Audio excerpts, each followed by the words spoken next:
He has mentored me in my leadership here as the president of our club currently. He has achieved his competent communicator and is working towards his advanced communicator bronze. Yes. This time. Our Toastmaster this evening is Maurice Heidelberg.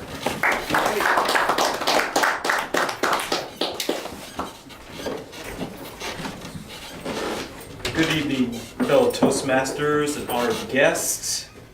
At this time, I will go over the agenda. Our grammarian for tonight, which includes the word of the day, is Thomas Jester. Our word of the day today is panache. So I will be as the grammarian, counting how many times you use the word of the day, filler words, or if you have really neat things that you did grammatically or not so great things grammatically. The word, as I said, was panache. Panache means dashing style, grand manner, swagger, or theatrically. So to put it in a sentence, it rather goes with my dark hair and kissable ivory teeth, my slim waist, my panache, and my linen suit, with the ineradicable stain of Pinot Noir. Romance novel. Yeah, it's from a romance novel. So, the word of the day today is panache. Panache. All right, thank you, Thomas. So our word of the day is panache. Whether or not I conduct this position of Toastmaster tonight with panache remains to be seen, but we'll try it. Our timer for tonight is Yu Ying.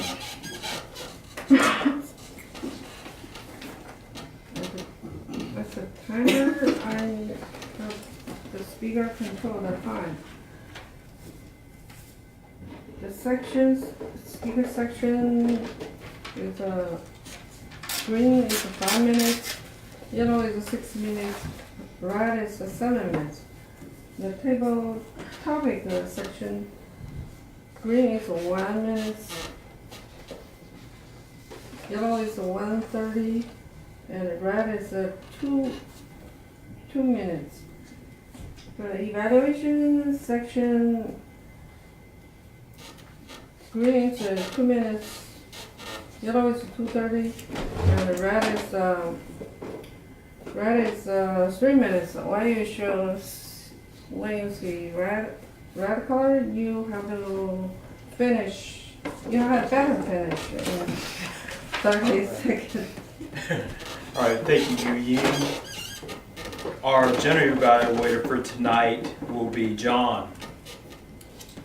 All right, so I'll be going over basically the whole evaluation of the meeting as a whole. Did we start on time? Did we do things that were correct?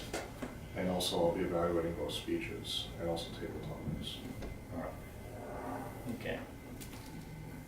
So Justin will be evaluating the first speech, and Lawrence will evaluate the second speech. So at this time, we will move on to our first speaker. And our first speaker has been in Toastmasters for a while, spent some time in the downtown club and some time in this club. The title of her speech is Little Boxes Made of Ticky-Tacky. And this comes out of Competent Communicator Manual, speech number 3, get to the point. Our first speaker for tonight is Christine.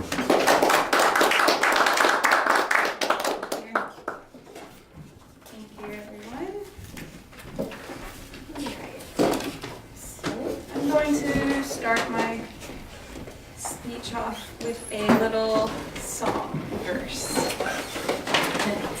Little boxes on the hillside, little boxes made of ticky-tacky, little boxes on the hillside, little boxes all the same.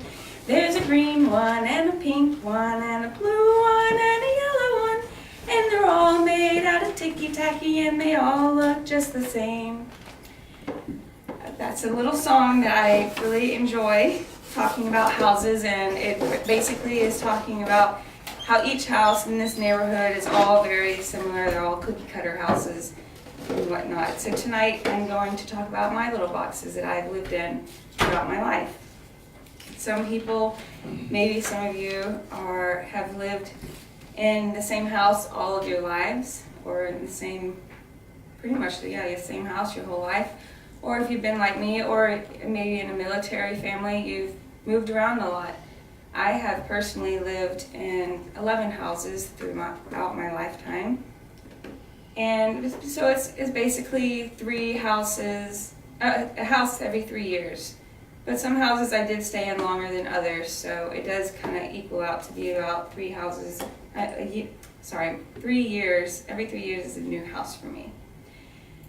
The point to my speech tonight is to find something unique and lovable and special about each house that I've lived in. I'm a big nester, so I do like to build nests, and each house I move into, I enjoy making it my sanctuary. So my first house I was born in was Brookstone in Athens, Georgia. It was a brick house. And I'm just going to pick out a couple of things that I like about each house that I've lived in. So my first house was a brick house. It was a 1-story. It had 3 bedrooms. And my sisters and I were all in this one room. And my grandfather, one of my things I really liked about this house was my grandfather, he made this cool loft bunk bed type thing. So instead of bunk beds on top of each other, he had a bunk bed on one side, kind of like an L. And then underneath we had a ladder, and then underneath was this it was like bookcases and a little desk. That's the word I'm looking for. So that was really cool because my grandfather made it, and it was really fun that my sister and I both got to be up high and nobody had to be on the bottom. Also, my dad was into making projects, and he built a brick mailbox, which was really cool. It was an arch brick mailbox, and so that was really cool to us. And he also built this really cool tree house in the backyard. So that house was really fun, and I definitely remember that one growing up and playing with my sisters. The second house was from Cedar Creek. That was in Athens, Georgia as well. It was also a brick house, 2 stories. This was a 2-story house. And the coolest thing about this house is my sister's closet. It had this really fun thing up high. It was like shelves, but it was wide enough that we could definitely crawl up on that big shelf and hide and do fun things. But it was high up in the closet. We were touching the ceiling. It was just a really cool closet. So we played in that, and also my mom had a cool sewing room downstairs that looked like Harry Potter's closet. It was just kind of slanted. It was very tiny, but she had all these cool things in there and knickknacks, and I would always go in there and play hide and seek. And I just really remember those 2 things about that house. My third house was Winfield, the neighborhood Winfield, and that was also in Athens. This was our first house that was not already built completely. So the foundation was there, it had the walls up, but it didn't have the fine touches. So my parents got to choose a lot of the decorating aspects of this house. But this was a really cool house because it had a bonus room, and from where my room was, it had its own little bathroom, and it also had this breezeway. So you walk out of my bedroom, go into this little like a little walkway that overlooks the living room and the foyer, and then it goes into the bonus room, which was very similar to this room, like an attic. And my older sister was always very bad, and she would get a lot of fights with my parents. So I would always sneak out on that breezeway because it was only half wall, and I would roll out there in my hands and knees, and I would listen to all the arguments when I was growing up. So I always liked that house because of that. My fourth house was in Pebble Creek. It was off of the golf course. This one is in Greenville, South Carolina. And this house was really cool because every room in this house had a fireplace.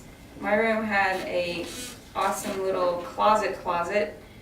So you go in the closet, and then inside of that closet was a tiny little door, and that's where I hid all my things when I was in high school. All my bad things. I would hide in there, and all my friends would come over and we'd play in my closet. So the fifth house was in Plantation Lakes, that's in Myrtle Beach, South Carolina, also a brick house. This house was really cool because it had this huge attic. Like the attic was the whole size of the whole house. It was so incredible, and there was different layers and levels in the attic, and we really made it really cool. And we had a whole little workshop in there. It had a big attic fan. It was just a really awesome attic. So that was my favorite thing about that house, and the pergola out back was sweet because we had a bunch of grapevines growing on this big pergola. So the sixth house is my very first purchased house that I bought when I was 21. It's a townhouse, and that was also in Myrtle Beach, South Carolina. And of course, that's one of my favorite houses because it was mine. It was the first time I ever bought my own thing, and that was really special to me. But I really enjoyed the backyard of that house, and it also had a loft and overlooked the living room, so I do like that house a lot too. My seventh house was Vancouver, and that one was really cool because it had a mother-in-law suite in the basement, and that I really enjoyed that because you had your own entrance, so I could always sneak in and out whenever I wanted. That was fun. My eighth house was Bellingham, Washington. It was a little apartment. Jack, my firstborn, was born in that house. Well, not in that house, but almost. We got to the hospital right across the street very quickly. But that one was really cool because it was clean. I could clean it so easily because it's so tiny, and I'm a neat freak, so that was a fun house for me. And of course, I have a ninth house was in Wildwood. That was also in West Mobile here in Mobile. That one was a cool house. It had a nice little carport area. It was one of my favorite things. And the storage shed was also one of the coolest things about that house. And our last but not least house is Elizabeth Place. We just purchased that, John and I, about 6 months ago, and that's over here off of Dauphin Street. And it's a brick house, and I really like that house because the living room is gigantic. It's just beautiful, covered in windows, and it's just a really awesome living room. And it's right when I walked in, I was like, this is a house.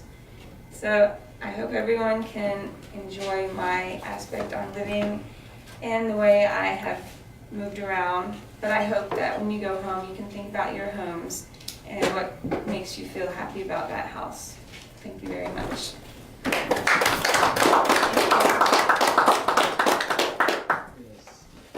Yeah, thank you, Christine. That was a interesting speech.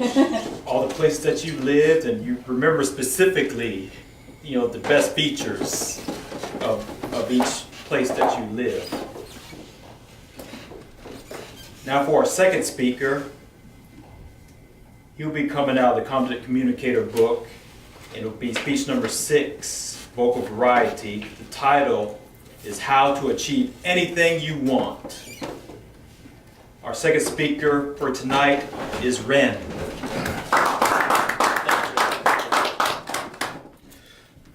Good afternoon, ladies and gentlemen, fellow Toastmasters, honored guests. Today I'm going to be talking to you about something that's pretty near and dear to me, and that's to make and achieve in your life anything that you want. It's really simple. We have these grand ambitions and these goals to do these lofty ideas, like perhaps run a marathon or buy a sailboat or read 52 books in a year. It seems like a whole big goal that's unachievable, maybe, right? But it's very achievable, very attainable if you create a systematic process. Tonight I'm going to teach you how to do that. Break out my trusty easel here. So we're going to talk about how to read 52 books in a year. This was a goal of mine and a goal of Cody's. You may think, man, 52 books, who could do that? That's like a book a day, right? How many books is that a month? I don't know. It's 5, 4.7. Anyway, it's bad math too. But that's a grandiose goal. That's a huge goal, right? But it's really quite simple, and we can break it down and create a process to make this happen. Let's start. Our goal, 52 books a year, right? You got to create a process. That's only 5 books a month, 1.25 books a week. So you're going to need to read an average of 4 chapters per night. You can read 52 books a year by just reading 4 chapters a night. And I think I did that math to only read 5 nights a week. So who can't read 4 chapters a night of a book? right? If the average book's 20 chapters long. So how do you do this? You got to be systematic, and you got to hold yourself accountable. You got to create a system and a process. Maybe you get your spouse or a loved one to be like, yo bro, did you read those 4 chapters last night? No, I didn't. Well, tonight you're reading 8, okay? And you have to do what works for you. For me, I have a calendar app on my phone. Every morning I get up and I read 15 minutes at about 5:30, and every night I read for 30 minutes. And I average a little more than that. I also listen to Audible. So anytime I crank my car, instead of listening to music during the week, I listen to books on tape, which to me is the same thing. So I actually did some math. I went over my goal so far. I'll probably get 2 more books in, but I'm at 49 books so far this year. If you would have asked me last year, how many books are you going to read? 4. But I broke it down and read 4 chapters a night, 4 chapters a day. It makes it seem more attainable, right? So, with that, I want you guys to understand that these big goals that we have, if you're a realtor and you want to sell $1 million a year in real estate, you can do that. You just need to sell X number of houses a month, make X number of calls a month, make X number of relationships, collect X number of business cards, and it's done. Let's break it down. Let's do it again. Another popular one with the resolution coming up. Lose 20 pounds. Has anyone ever wanted to lose 20 pounds before? Anybody? I have. And it seemed like I could never do it.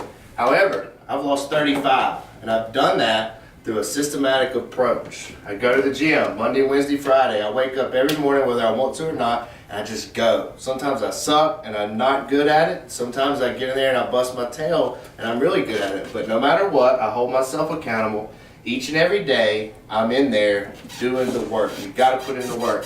Second, eat healthy. Cut out soda, sugars, and watch your carb intake. It's not hard, just don't open the soda. Or if you drink 5, maybe drink 1. It's super attainable. Who's your accountability buddy here? Do you have anybody holding you accountable? Do you have enough discipline to hold yourself accountable? Maybe. If not, call me. I'll hold you accountable. And then get some sleep. The body needs sleep. Sleep deprivation can cause you to keep on those extra pounds because your body can't function properly without the necessary amount of sleep.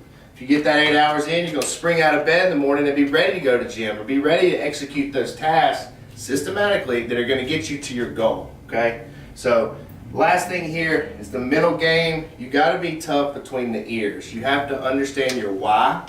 You have to know why you want to reach that goal. If you don't have an ultimate why do you want to be healthy? Is it to live longer, to spend time with your kids? Does chronic heart disease run in your family? Are you like me and you looked at your grandparents and they weigh 500 pounds and you say, holy crap, like that's going to be me in 30 years? It's a true story. My grandma was 480 pounds. Her diet and my diet were really no different before I made this change.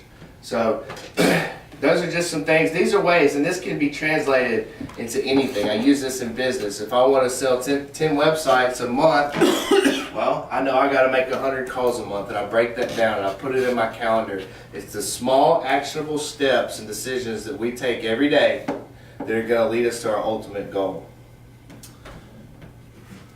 Got one more here.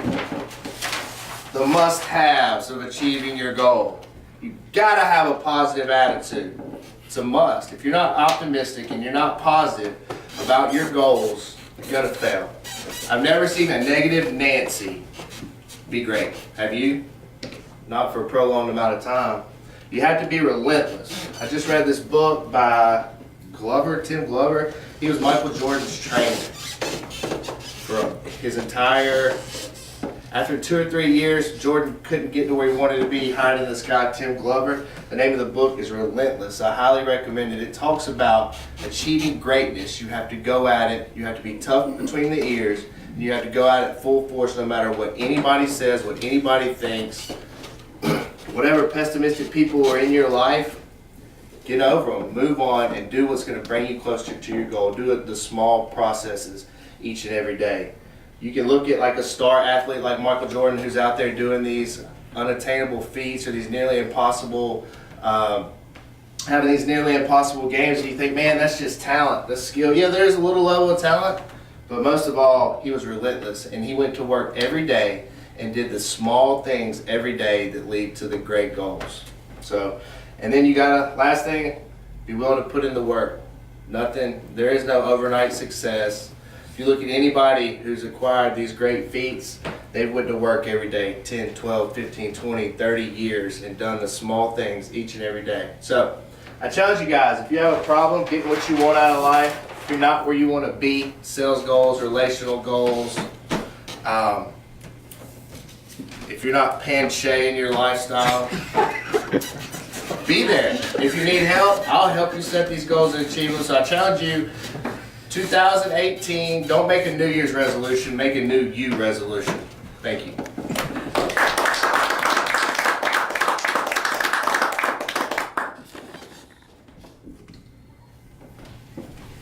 Thank you there, Yes, Ren. So that is one way to achieve anything that you want.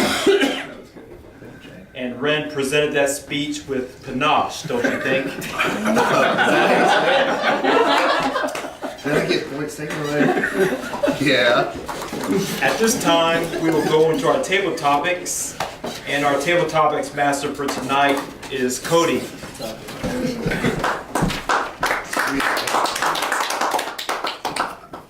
Okay, now is the time for table topics. At this point, we get our Toastmasters, and our guests can participate if they would like to come up and give an impromptu speech on the topic I choose. So do I have any volunteers that want to start things off tonight? All right, John, brave one. All right. An employee did a great job for the year. Express your gratitude to that employee. It's easy. Thank you very much. Cody, I want to thank you. You delivered that tabletop with panache. It was very nice. I appreciate that. This one is a little bit too easy for me. This is basically what I do for a living. I'm a manager at Costco, so especially recently, I've had a chance to give a lot of people a lot of positive feedback on things they've done at work. I'll give you a small brief synopsis of what I'm talking about, but basically, I took over my department at Costco. To say it was in shambles was to be mildly positive about the whole thing. We were one of the dead last in the whole Southeast region out of 65 buildings in membership and marketing. We just weren't hitting our benchmarks, we weren't hitting our goals, people were just not kind of doing things the way they needed to be doing. I just had my one-year review, we have finally just turned things around and we're actually heading in a positive direction. So for me, I believe positive encouragement is just as important, if not more important, than negative, basically disciplining someone in a way that is to try and motivate them to do better. So I personally have been giving a lot of positive encouragement to people recently in the fact that people are just doing things the way that I would like them to be done. And I feel that's not only a combination of me motivating them, but also them kind of understanding the importance of what we're doing here. We're trying to build our business. We're trying to go from number 2 to number 1. And that, to do that is going to take a lot of hard work. We've done some amazing things at Costco here in Mobile. We're a little podunk store, if you want to say that. As far as Costco's go, we're pretty much in the bottom as far as sales, but we have done things that have been more towards the top of the pack when it comes to a lot of my department. So we've actually shown them that we can do amazing things with very, very little resources. So we don't have a whole lot of people coming through the door, but those people that we do, percentage-wise, we're getting a lot of them to do our credit card, to do our executive membership, and to do upgrades and such as that here at Costco. So for me, I have done tons of positive feedback lately, and I feel like that has been a very important part of what we do here at my role. So thank you very much for having me up here speaking about that. Thank you. John, yeah, I did give you a little softball on that one, but you did a great job and learned a little bit about what you do, so it was good. Okay, any other volunteers for tonight? Okay, Lawrence, the company that you work at didn't do so well this year, and you have to break the news to your staff that they will not be receiving their Christmas bonus. Lawrence.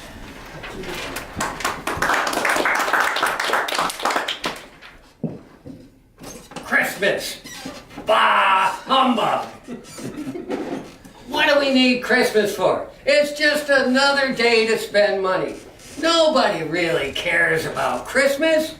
So you guys really don't care about Christmas, so why do you even think that you should get a bonus? We didn't do that good this year. You guys should really be focused on what you're doing and not focused on that stupid tree. There's something that's missing here, and I'm not exactly sure what it is. What's that, chains? Do I hear chains? Why would I be hearing chains? Well, maybe Christmas is a little bit more important than that, but unfortunately, we didn't make our goals this year, so I can't give you a Christmas bonus, Mr. Toastmaster.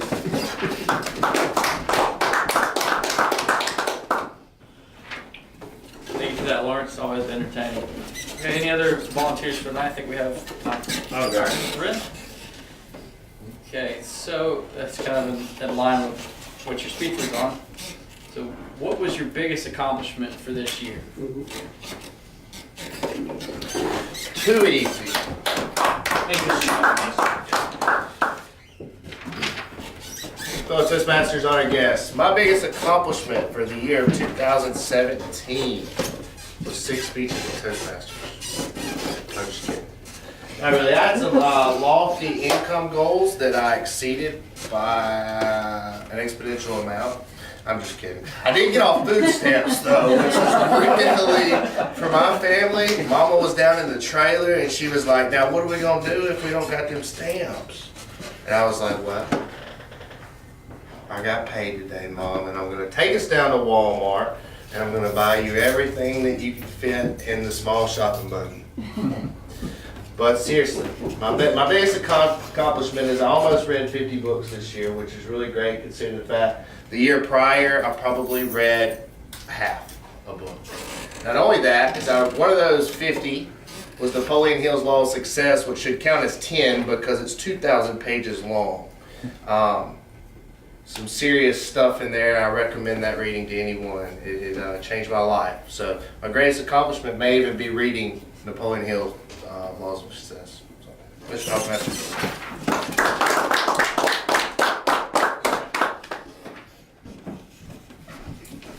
All right, I think we have time for one more last volunteer for tonight. I can do it. Christine, you want to go? Okay. Christine, explain to a child how to make a peanut butter and jelly sandwich. Thank you. So I would explain to a child how to build a peanut butter and jelly sandwich. I would definitely tell them you have to have creamy peanut butter. That's by far way better than crunchy. So I would get the knife out, a plate or a napkin. I preferably like a napkin because you don't have to dirty a plate. Get your 2 pieces of bread. Probably if it's a child you're helping out, maybe white bread. Don't toast it or anything. Put your bread out, put your creamy peanut butter all over one side. And hopefully you can have some homemade jelly or jam. I really love grape jelly. And I would tell the child, put as much jelly as you want. I like a nice coating of jelly. My husband does not. He likes very thin layer jelly. I like a lot of jelly and a lot of peanut butter. And I would probably cut it in 4s because that's how my mom cut it for me when I was a child. So we had 4 little bites instead of 2 halves. But other than that, I think that's pretty much how you make a peanut butter and jelly. Thank you. Thank you. Sorry, I should have left a lesson. All right, thank you everyone for participating in tonight's table topics. I will now relinquish the lectern back to our Toastmaster, Maurice. All right, thank you, Cody. Thank you. At this time, we'll go into our evaluation period, and our general evaluator for tonight is John.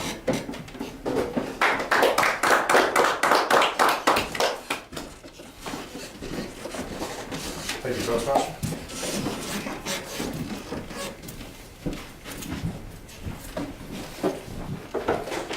Was it good? Everybody enjoyed? Okay, so I had a few fellow Toastmasters, distinguished guests. I unfortunately was late to the meeting this evening due to technical difficulties, including a baby.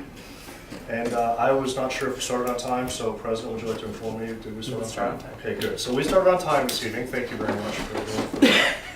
I would like to go over the first and second speech, what I felt, how that performance ensued. So for the first speech was Christine's speech, little boxes made of ticky-tacky. I felt like she did a very good job with this speech. She most likely practiced quite a bit for the speech. I did feel like she was misspoken on a few points, kind of just maybe if we just slowed down a little bit, kind of processed our thoughts a little bit more, maybe kind of would flow a little bit smoother. But other than that, I thought she had very good points. I feel that she was very knowledgeable in the subject. Obviously, she knows the house that she's lived in better than probably anybody else, other than the people that she lived in those houses with. So the only thing that I can honestly say that I would definitely try to work on is try not to say cool so much as I do love that word myself. I use probably 60 to 70 times the word cool, so I would maybe use a thesaurus to look other different words that maybe mean the same thing as cool, such as awesome, stellar, stoked, or great. So, Jay. But it's my wife, so I have to be fairly panache about the situation. I can't hear too much. As far as the second speech, Ren's speech about how to achieve anything you want, I felt it was a great speech. I actually could take a lot of that part, and I won't probably use much of that what we talked about. I really like the fact that you used the visualization. You didn't just stand at the lectern the whole time. You kind of came over here, you broke it down a little bit, you kind of broke everything up so that you were just kind of like, is he done yet? It wasn't anything like that. We also, you simplified everything. You made the point where I'm sure even Finn understood what was going on in the room at that point. So if he can figure it out, I'm sure all of us human adults, even the young lady, can figure all that stuff out. So great job on that. I like the fact that you use examples. You know, you didn't just come up here and say, you actually gave us legitimate examples of what you were talking about. I also like the fact you used humor. I'm a big fan of humor myself. I believe it kind of helps us to get to where we need to be in many different aspects of life. So good job on that. Very well spoken and clear. And as far as the willing to do little things, I am a big fan of that. More so at work than I am at home. And I know my wife gets frustrated with me sometimes because I feel like I put everything 100% into work all the time, and when I come home, I just turn everything off. But for me, I cannot walk past a piece of trash. I cannot walk past an employee without a collared shirt, without saying something. For me, you gotta really pay attention to those small details, so good job on that. I really kind of hit a nerve with me, so I appreciate that. Overall, I think both the speeches are very good. The meeting itself so far has moved very smoothly and clearly. I feel that even the honored guests are keeping up with what's going on here and are kind of on board with what we're doing here. So, thank you very much to everyone for speaking tonight. I will move on to the evaluation of the first speech, which is going to be Justin. So if you'd like to come up. Thank you, Justin. Thanks, John. All right. Fellow Toastmasters, I'm evaluating Christine Yori's speech, Little Boxes Made of Ticky-Tacky. I'm going to get to the point, which is the third speech. And the speech started out great. I loved the song. That was very bold, and it got your attention, and it was a very good opening, very strong. And the topic was entertaining. You let us know a lot about your personality, gave you good insight into your life, going through all these places that you lived, these 11 homes that you lived in over the years. And I like that you worked in the stories about your family in each of the homes as you're going through and pointed out things that you really liked in those homes.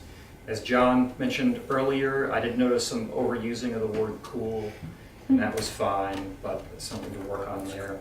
You appear very comfortable in the speech. You use lots of hand gestures. I noticed you were referring to your notes occasionally, but not excessively. Two criticisms though. One, I would have a stronger closing on the speech, and also the goal of the speech was get to the point. So I would have, in the beginning of the speech, perhaps more clearly define what the goals of the speech were and what you were trying to accomplish with it. So they talk, in the manual they talk about a speech, entertainment being a goal. So it definitely was entertainment. So it achieved that goal. But perhaps considering the topic and the structure of how this one was supposed to work, perhaps have addressed that more directly in the speech. But it was great, very enjoyable, and I enjoyed hearing you talk about that. So thank you very much.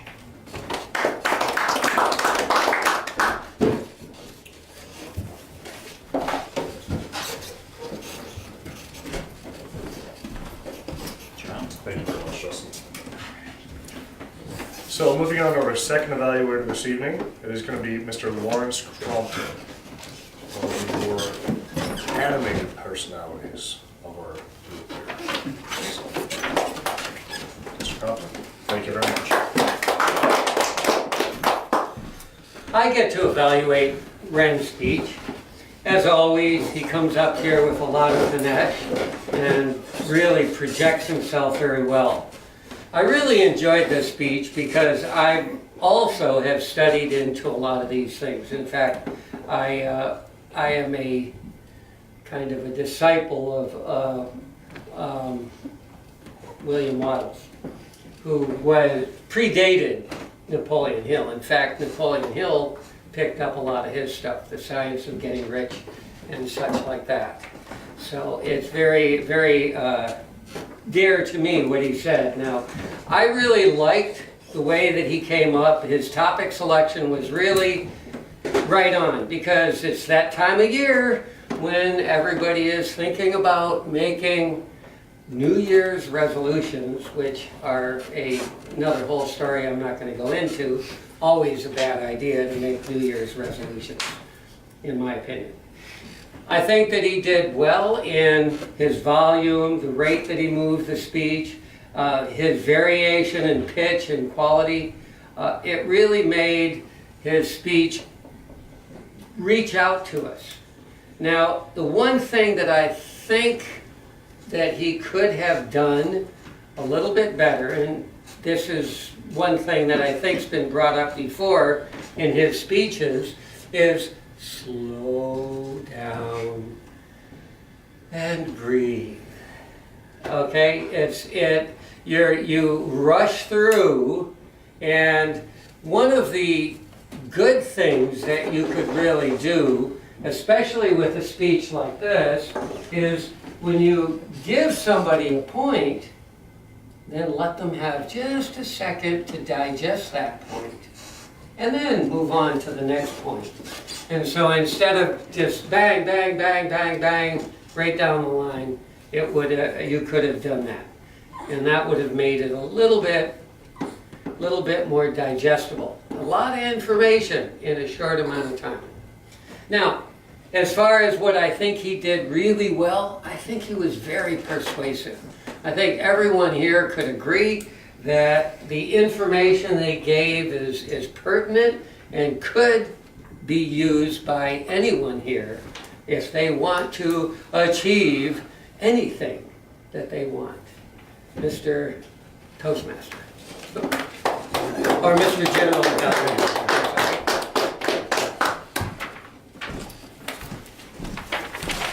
Thank you, Mr. Crompton.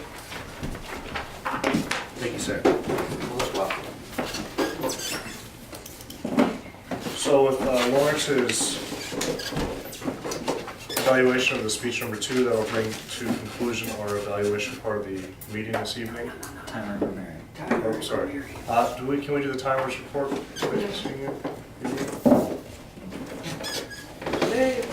First, speaker 50 is 8 minutes, 13 seconds. The second speaker rep is 7 minutes, 13 seconds. Table topics. John is 2 minutes 21 seconds. Lawrence 1 minute 6 seconds. Ren is 1 minute 11 seconds. The last one is Christy. It's 1 minute 10 seconds. Evaluate first is Justin is 1 minute 47 seconds and Lawrence is 2 minutes 39 seconds. Thank you very much, Mr. McGee. At this time, we'll move on to Thomas Jester. He will have our all counters report, as well as our word of the day report and our convention report. So, I'm just going to go down. I have divided you out between when you were up there for table topics and otherwise, because typically table topics we have a higher and other filler word count than we do for the things that we've mentally prepared ourselves for. Maurice, I didn't count any filler words as when you were acting as Toastmaster, but you did use the word of the day twice and correctly, and pronounced it correctly. Christine, you repeat words as instead of filling, you just repeat that first few words twice. And so that would be the thing that you need to pay attention to and look at. I did notice you did say cool a lot. And you used, I guess. That's why we're here, honey. That's why we're here. Cool. It wasn't that you were using it as a filler word. You were just using it as a descriptor a lot of times. I think So, and that's what I was getting at. And you also ended a sentence with the phrase, I guess. And I only point that out because that's something I do, where I end it with a, or an I guess, and it's not a filler, but it is a filler.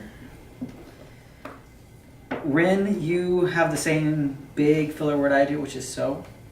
So, You said it at least 3 times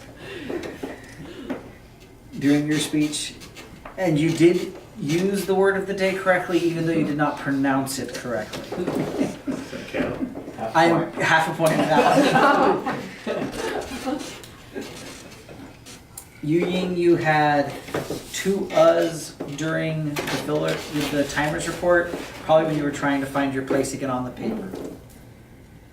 Justin, 3 uhs and a repeat of a word.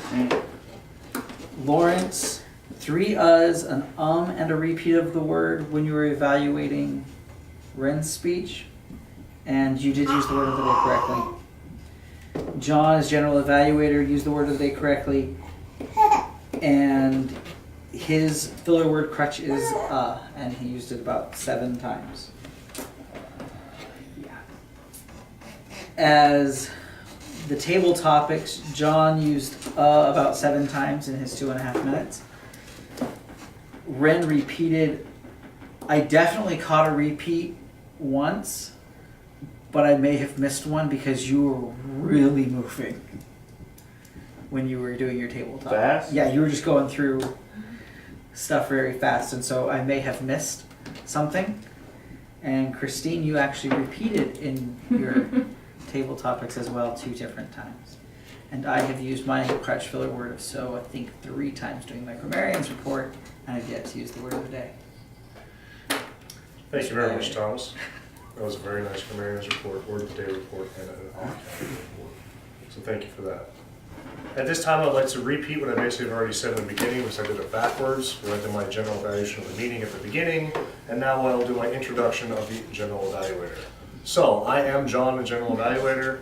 Thank you very much for everyone coming out tonight. We had a great meeting. It started on time, and I do appreciate everyone coming up here and putting forth their best effort. So at this time, I will turn it back over to the Toastmaster, who will reintroduce me as the educational leader. No, won't have that. 5 minutes left. You only have 5 minutes left. Okay, okay, sounds good. So you just want me to go into it, or do you want to not do it first? You have to skip over education. Okay, thank you very much. Thank you, John. Okay. Are there any awards tonight? At this time, I will relinquish the lectern back to the president. Because we're not meeting next week or the next week, if you have a burning desire to do something on the 8th, go on to Easy Speak and volunteer for it. You can volunteer yourself for anything on Easy Speak, all on your own. I have a quick question. I can't seem to remember my password, even though I use the same password for everything. And here we go. it doesn't have anything that Right. says forgot password on there, and it's like, it's mildly frustrating. I'm in agreement with John that it's very complicated logging into Easy Speak, so can you put me on that list? Me too. Because honestly, I did it one time, I was like, oh, this is easy, and now I haven't been able to log back on since then. I Is really it haven't your- been trying. Is it your Toastmaster International password? Or maybe I just made it to the same. You've made the two same. I made the two the same from having learned my lesson the hard way. I had to ask Maurice and Lawrence to reset my password 3 times before I actually So I'm got not the crazy, authority there to really is reset no password. password. Yeah, Forgot you have to get password, right? the There is no point. I can just click a button and it will reset your password and send you a new email with the new password, and then you can log in and change it to whatever you'd like again. Okay. Is there anybody else who needs to reset their password? Because this is something very important the way we're doing our agenda next week. I have Yannick, Ren, and John. Anyone else? Did you also reset my Toastmaster? International. The international? I don't know. I'm not sure. I think you can. No, I think you can forgot password that one. I'm not sure if I ever set that one up. No, we'll go on the website, but. And I will check on. Hey, Nancy, can I make a request? Maurice, do you do the YouTube videos? Yes. Is it possible for you in the description to put the link in? Because I actually went in the other day to try and go to find the Toastmasters for the Hilltoppers, Right. and I went to the YouTube video, and not that it's a big deal, but it's a good thing for, it's a quick way for us to access the account if it's in there. Just even www dot whatever. the Okay. Hilltoppers is. I don't think I ever set up the username. And it's kind of just copy and paste thing Log in the in, description. just log in. I'll just say that. Okay, okay. And don't have. If not, it's not a big deal, it's just something I thought it was. Just go in and Okay. try to log in. I never put anything in the ball. You should be able to log in because you're Okay. already. Might be stuck. What's my username? So do you get the emails? I do, yeah, I Okay. get the emails, but You trying to sell it? I don't know if instead of me going through the Hilltop, Yeah, I don't think instead I- of I just going don't through the understand why Hilltoppers, it wasn't I find involved. Hilltoppers for the Carpe Diem. Okay. Because I have to go through all these modifiers, we just put the description, Okay. like our link to this. I may not be able to get in because I am. Okay. Okay. I'm just saying, if not, it's not a big deal. Okay. Okay. I'll look into seeing what I can do to set it to auto do that for you. 'Cause you can set up some auto descriptions in YouTube. I was thinking just copy Okay. it, highlight it, copy it. and Right, what I'm do the saying, like video, in put it- YouTube, for those of you who don't know how YouTube works, you can actually set up a preset, like, random things in the Website. description to just automatically populate in every single one of your videos. That's cool. Which I do like, I love the If you videos, go I in think that's a there- great. Oh, okay. You can Okay. put your- I'll I think you can put I'll work your on it. email address in and it'll come up. Yeah, the same one that you Yeah, used you to got a create your account. username. Okay, unless there's something else, You have to do it. we're adjourned. See you guys next year.